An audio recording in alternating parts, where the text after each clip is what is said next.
साथियों, जैसा कि आप सभी को पता होगा कि स्पीडी की बुक है, ये रेलवे एग्ज़ाम के लिए बहुत ही ज़्यादा फेमस बुक है। लेकिन यहाँ पे आपको कुछ दिक्कतों का सामना करना पड़ रहा होगा कि आपको कौन सी बुक है जो लेटेस्ट है। जैसे यहाँ पे आपको एक बुक दिख रही है, 1460 इसमें सेट्स हैं और 2020 की लेटेस्ट है।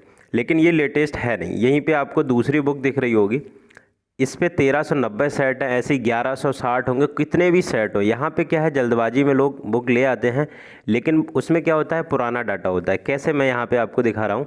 जैसे यहाँ पे जो भी आप बुक अगर ख़रीदने जाएंगे उस पे देखेंगे तो यहाँ पे रेलवे के जोन की संख्या कितनी दी है, देखो 17। लास्ट जोन है वो कोलकाता बना है, मेट्रो रेल कोलकाता 2010 में, लेकिन प्रेजेंट टाइम में 18 जोन है। इसके बाद भी हर पेज में आपको बहुत ज़्यादा यहाँ पे मिलेंगी। जैसे कि यहाँ पे क्या है, ऊंची चोटी है वो K2 यहाँ पे दी गई है। इसके बाद में क्या है, सबसे बड़ा जो राजमार्ग है ये अभी भी NH7 दिया है, लेकिन अब बदल गया है। सबसे लंबा पुल है, महात्मा गांधी सेतु दिया है पटना का, लेकिन अब भूपेन हजारिका है। इस तरीके से देखो, सबसे लंबी सुरंग है, अटल सुरंग हो गई है, इसमें जवाहर सुरंग है। तो ऐसी किताब से यहाँ पे देखो, सबसे बड़ा ये मूर्ति है वो स्टैचू ऑफ यूनिटी हो गई है, लेकिन इसमें अभी भी नहीं अपडेट किया है। और यहाँ पे आप देखोगे बुक के फ्रंट पे तो आपको वैसे ही मिलेगा कि 2020 की लेटेस्ट है, और जल्दबाजी में लोग ले आते हैं और इससे पढ़ने के बाद बहुत सारी उनकी गलती एग्ज़ाम में भी होती हैं, क्योंकि जब आप गलत पढ़ोगे तो गलत गलती करोगे। यहाँ पे मैं आपको बताता हूँ कि आपको कौन सी इनमें से बुक लेनी है। आप क्या कर सकते हो, यहाँ पे जो भी आप बुक खरीदने जाएँ उस पर 1390 सेट लिखे हों, ठीक है। वो वाली बुक यहाँ पे ओरिजिनल होती है। यहाँ पे होलो मार्क इनका दिया होता है, उससे हमें मतलब नहीं है। हमें बस अपडेटेड यहाँ पे डाटा हमें मिले, हमारे लिए वही सही है। चाहे फ़ोटो कॉपी हो, हमें वही सही है। लेकिन ओरिजिनल हो लेकिन पुराना डाटा हो, हमें वो एकदम बेकार है, ठीक है।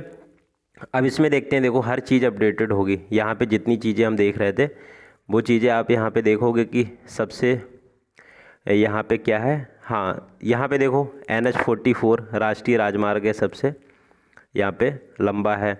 इसके बाद में क्या है कि बाकी की चीज़ें हैं वो भी आप यहाँ पे देख लोगे कि स्टैचू ऑफ यूनिटी देखो, सबसे ऊंची जो मूर्ति है स्टैचू ऑफ यूनिटी है। इसके बाद में क्या है, जो सबसे लंबा पुल है, सबसे लंबी सुरंग है, सबसे लंबी सुरंग है, ये भी देखो पीर पंजाल है, ठीक है। तो सारी चीज़ें इसमें अपडेटेड हैं।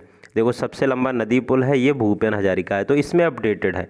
इसके बाद आप और देखोगे, जैसे पहले पेज पे मैंने रेलवे जोन दिखाया था, तो यहाँ पे देखोगे तो रेलवे जोन लेटेस्ट कौन सा है, दक्षिण तटीय रेलवे, जो विशाखापट्टनम में जिसका हेडक्वार्टर है। टोटल 18 है यहाँ पे, क्या है, अब जोन है वो सारे दिखाए गए हैं। तो कहने का मतलब यही है कि अगर आप रुपए खर्च कर रहे हैं, रुपए खर्च करने के साथ साथ आप अपना समय खर्च कर रहे हैं, अगर आप पुरानी बुक से पढ़ के चले जाएंगे ये सब चीज़ें तो गलत कर देंगे। मैं यही कहूँगा कि अगर आपके पास पुरानी स्पीडी है, आप उससे पढ़ रहे हैं, तो आप क्या करें, स्टार्टिंग के यहाँ पे कुछ पेजेस हैं, ज़्यादा नहीं है, 40 पेजेस के करीब हैं जो आपको यहाँ पे अपडेट किए गए हैं। अगर आपके पास पुरानी स्पीडी है तो आप ये 40 पेज अपने किसी फ्रेंड के पास, जिसके पास अपडेटेड हो, उससे क्या करें कि इसकी फ़ोटोकॉपी मतलब करवा लें और उससे पढ़ें, ठीक है।